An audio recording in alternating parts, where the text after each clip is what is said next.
جەژنە و ترامپیش ئۆتۆمبیلە تێسلا سوورەکەی دەکات بە قوربانی. ئەوەی بۆتان باز دەکەم پەیوەندی بە ململانێ و گرژەکانی نێوان دۆناڵد ترامپ و ئیلۆن ماسکە کە یەکێکیان دەوڵەمەندترین پیاوی دنیایە و ئەوەی تریشیان سەرۆکی گەورەترین و کاریگەرترین وڵاتی دنیاە کە بێگومان بڕیار و قسەی هەرێکیان کاریگەری سیاسی و ئابووری لەسەر جیهان بەجێ دەهێڵات.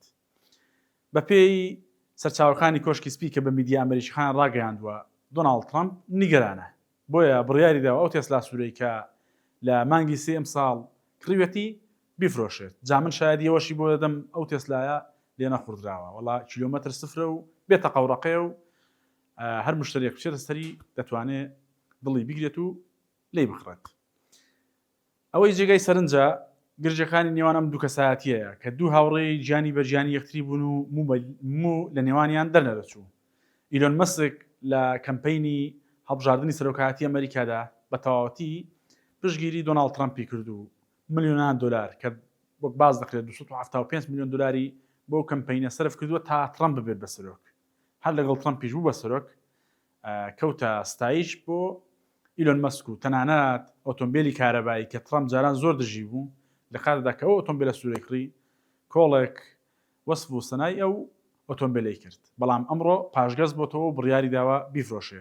چوارشەممە و پێنجشەممەی ڕابردووە بە دیاریکراویش پێنجشەممەوە تا دوێنێ گرژەکانی نێوانم دوو کەسایەتیە بە تەواوەتی دەرکەوت. ئەوەش دوایەوەی دۆناڵد ترامپ پرۆژە یاسایەکی ئامادە کردووە بۆ ئەوی باس بخاتە سەر ئۆتۆمبیلی کارەبایی. ئەمە مەسکی نیگەران کردووە. پێی وایە کە ئەم پرۆژە یاسایە زیانی بۆ ئەمریکیەکان هەیە. تەنانەت ئیلۆن مەسک دەڵێ من لەبەر خۆم نییە پیاوێکی دەوڵەمەند و گرفتم لەوەدا بۆ دروست نابێت بەڵام ئەمریکیەکان زەرەت دەکەن. تەنانەت باسی لەوە کردووە کە دۆناڵد ترامپ کەسێکی نەزانە.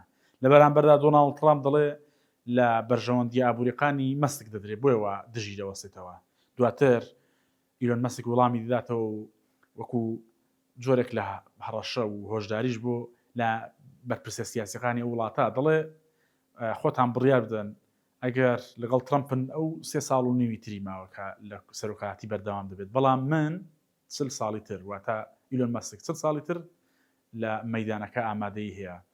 جا خلاصەی کەلام قسەکە لێرەدا ئەوەیە ئەم دوو کەسایەتیە کە هەم لە ڕووی سیاسی و سەربازی و هەم لە ڕووی ئابووریەوە دوو کەسایەتی گەورەی جیهانن جگەلەوەی ململانەکان بەلای خەڵکی جیهانەوە گرنگە لە هەمان کادا هەر بڕیارێکە لە دژی یەکتری دەیدەن بە دڵنیاییەوە کاریگەری لەسەر جیهان بەجێ دەهێڵێت. وردەکاری ململانەکانی ئەم دوو کۆنە هاوڕێ و دوو دوژمنە نوێیە لە 1964 بخوێنەوە.